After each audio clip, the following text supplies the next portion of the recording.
Thank you. My great-grandmother came over on the boat, my Grandma Kane. And I often thought, energetically, what a very brave thing to do. She landed in Oklahoma, of all places, but that's where she landed. And that's where my family is from. And I understand that some of our other community, Reverend Dennis was also born there. And we come from really good stock, don't we? You can depend on us, we keep our word, yeah, all of that good stuff. And energetically, what we know about the Irish blessings and the energy of love is so absolutely beautiful. And I received an email from our own Irish Dr. Ted Telford. And he sent it to me, and he thought it would be just so appropriate for St. Patrick's Day. And, and I've been saving it. He sent it to me quite a few months ago. And it's about Mick, who is Do You Want to Be a Millionaire in the Emerald Island. They actually have these same programs, believe it or not, in Ireland and England. And Mick was up to 500,000 pounds. And Chris Tarrant, who was the MC, said, now, you've got one lifeline left. You can call that, or you can answer the question. And he said, well, methinks I'll be listening to the question. He said, which one of these birds does not build its nest? A magpie, B, a sparrow, C, a thrush, D, a cuckoo. He says, I think I'll be having to call my friend. So he called his friend at his pub, and he said, hello, Patty, this is Mick. I've got the $1 million, question here. And so he says, which one doesn't build a nest? And he went through the whole thing of the magpie and the thrush and the sparrow and the cuckoo. And old Patty said, oh, you bloody fool, don't you know it's the cuckoo? He goes, cuckoo. And then how the clock goes, tick-tock, tick-tock, tick-tock. And he pulls out the $1 million question. He goes, you are right. It's the cuckoo. It's the only one that doesn't build a nest. So he gets back to Ireland and his favorite pub.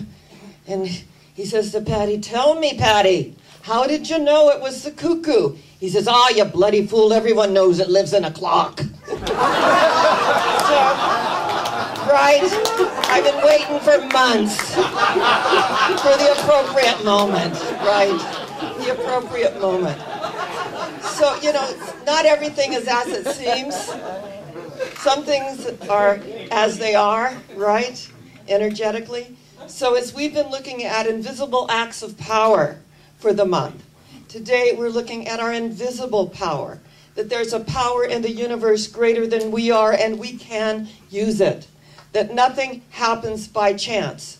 That we're not here by chance. We are here by divine appointment. And every person who tunes in feels the divinity of that appointment and that knowingness that through this energy, we are all one. This goes through the ethers and the amazing thought waves.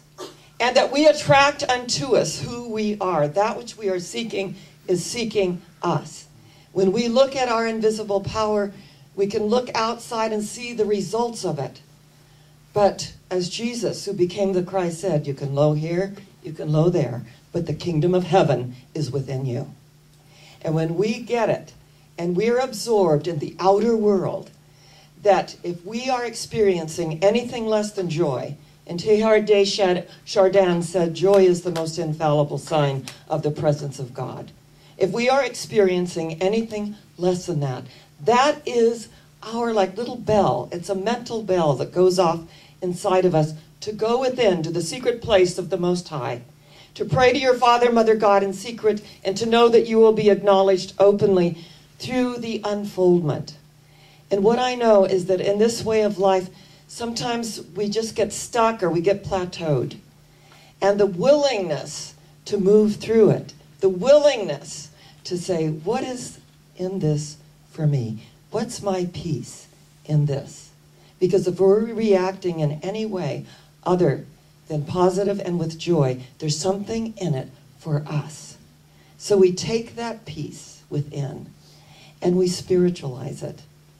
And through our invisible power, the energy, and it doesn't matter what we call it, God, Yahweh, Jehovah, Buddha, Father, Mother, it doesn't matter what we call it, this higher power, but to know that that which is within us is greater than that which resides in the world of conditions, appearances, and effects. They can topple at any moment. There's a beautiful story about two young girls that went on a church trip to Uruguay with their church group. And they said they went and climbed up this great, beautiful mountain. And as they're up there and they're just feeling this energy and it's fabulous, they look down, their bus is leaving. Oh my God, there's our bus. And she said, oh, we got to get down. And as they started to go down, they realized that they were lost and that it was very steep. And she said, we sat there and we began to cry. And we cried. And we thought, no, we can't do that. Let's just go into prayer. So they said some prayers, and just knowing that that which is lost is found, right? And so they decided to scoot down. So they started scooting down off the mountain. And all of a sudden, a young man appeared. And he said, you need to go left. And they said, and they were yelling out, Ayuda, Ayuda, which means help. And he said, you need to go to the left. And they thought, no, we don't need to go to the left. We need to go down. And he said, you need to go. And so he took their hands and he was in between them. And they went to the left and to the left and to the left and to the left until they found a place where they could actually climb down. When they got down to the foot of the mountain, she said, there was the translator, and there was my mother that the bus left. And the young man explained and showed them the mountain, that had they continued scooting, it was a straight drop, thousands of feet. When they turned to thank the young man, he was gone. She said there were no footprints. There was no indication that he had ever been there. But certainly he was there. And as I read the story and saw the documentary, I thought of invisible acts of power and the energy that we create what we need when we need it. That we materialize through the ethers and the electromagnetic energy, the subatomic particles of the universe. That everything, that looks solid isn't. That everything is really fluid. And we pour the wax of consciousness into the mold to form what it is that we are experiencing. And that if we don't like what we are experiencing, we believe in our way of life that we can recreate our experience. And this is really a valuable tool in our way of life. Because our invisible power has always been there, always will be there. I loved how Reverend Mike this morning, as we set the tone, I say to each participant, what do you want from today's service? And they will say understanding or joy or love. And I love that Reverend Mike said serenity.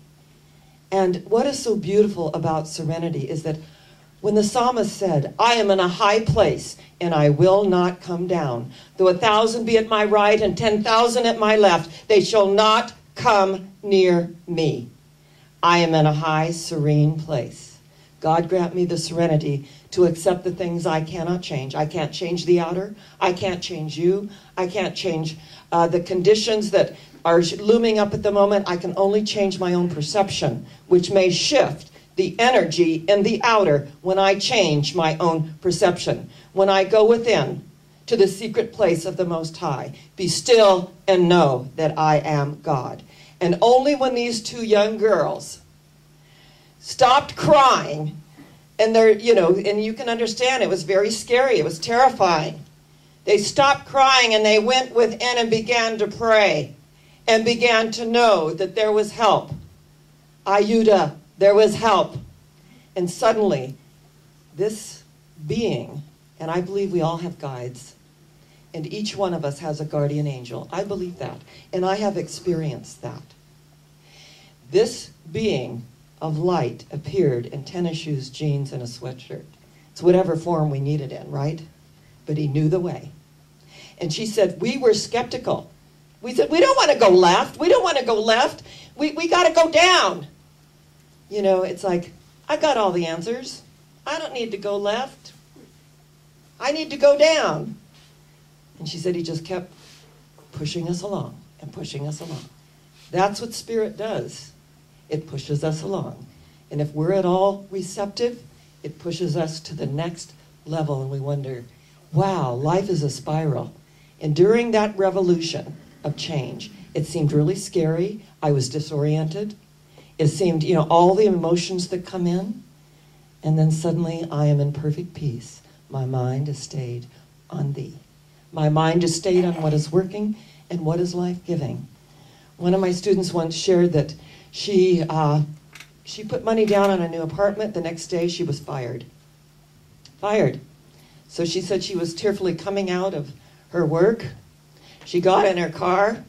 She thought, oh gosh, I just put money down on a new apartment. I'm fired and I've got this old car. And she said, well, I just think God is testing me. And as she said that, she turned the curb and her tires hit the curb and her 2 new tires blew out. So the minute we say, oh, God is testing me, the universe says, yes, I am. 2 flat tires. So she turned the corner and she got out and she just cried on the hood. She put her head down and she just sobbed. A man came out of his shop and said, what's happened? She said, I just bought these 2 new tires for my old car. I just got fired from my job. I just put money on an apartment. I mean, when he said, what's the matter? He didn't know what he was in for. He got the whole enchilada. And he said, well, come on in for a minute. And she looked up. She saw a repair shop. He said, do we have any old tires around that'll, you know, do her for a while? And so they got out 2 tires, 2 used tires. She said, which incidentally lasted me 6 months. And as I was going, and they put them on, and I was going out to my car, I saw someone I knew who owned a law firm. And I said, you know what, I'd like to work for your law firm. I'm an executive secretary. I'm very, very well placed in doing that kind of work. And before I knew it, I was working for the law firm. The tires lasted me 6 months. And there I was, this angel that came out of a repair shop, who owned the repair shop, that through the kindness of strangers, and remember, be not afraid to entertain strangers lest you entertain angels unaware. That everything, as we put our cry out to the universe, and some people say, oh, what next? The universe says this. Oh dear. When we can take the things that occur and say, what is this for me? What is this piece for me that I need to learn about this? What is it in this that I may not be looking at, that I need to look at to go to the next level? Blessed are they who have eyes that see, who have ears that hear, who has a heart that feels compassion and love, and the recognition of our oneness, that we're all in this thing called life together. I recently did the invocation for the city of Palm Springs, and one of the city clerics came to me, the city clerk, and she goes, oh, you're just our favorite invocator. And I said, why is that? And she said, because you make it one. You make us all one. You don't go in to what maybe your particular belief is, but you believe in the oneness of us all, and we so much appreciate that. And I thought, isn't it interesting? We don't know who we're affecting. We don't know who's really in the energy field, really listening. That who needs that word at that particular moment. That as we're up on the mountain and we're trying to get down, and we don't want to listen to the guide. And the guide always knows it's our higher self. And may not be in the form that we think that the form should look like, but when we turn, no footprints in the sand, no one there, but the energy of spirit, the energy of God, the energy of light, the energy of love. Whatever we choose, whatever name we choose to put on the invisible power, to know that there is a biology of prayer. And I have never heard that term before. There's a biology of spirit, there's a biology of belief, but I believe there's a biology of prayer. I believe it deeply. In fact, Carl Jung, in 1919, he was a fairly young man, and remember, he was an Austrian, he was a psychiatrist in Austria. And when Bill W., who was the founder of Alcoholics Anonymous, went to him and said, this addiction is killing me. I don't know how to rid myself of it. Can you help me? He said, no. He said, no, only a spiritual experience can help you. And he said, Bill W. said he was in his room at 3 a.m. and a white light came in that was so brilliant that he said, I trembled. And I got up from that bed, no longer addicted to alcohol, but could carry the message of Alcoholics Anonymous to all those that were suffering through their addiction, all those that were bound, feeling that I can never get out of this vicious cycle. I carried the message of that light and that energy.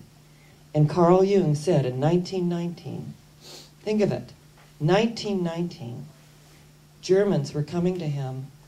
He was their patient, he was a psychiatrist, and they were having dreams of a dictator and a regime that would kill, and they were Jewish, that would kill them. And he said, the psyche knows and is intuitive, but doesn't always heed what it wants and needs to heed. So we can have our white light experiences, we can have the deep spiritual intuitive experiences, but we also have impulses of energy and information that the invisible power of the universe is directing to us and for us. God grant me the serenity to accept the things I cannot change, the courage to change the things I can, and the wisdom to know the difference. The guide comes, he tells me to go left. I think I know more than he does, but I'm going to listen. Even though he isn't in the picture and doesn't fit the form that I think my angel should look like, he's my guide at that moment, and he's directing me to safety for each and every one of us so that we can live and move and have our being in the energy of light. So I greet you today. I acknowledge your commitment to grow and unfold because you're here. And what I know is at the deepest level is that we are going where? Higher yet. Where are we going? Higher yet. Where? Higher yet. And that does make all the difference. I am in a high place, and I will not come down. Though 1,000 be at my right hand and 10,000 at my left, I am in a high place, and I will not come down. And so it is. God bless you. I love you. Happy St. Patty's Day.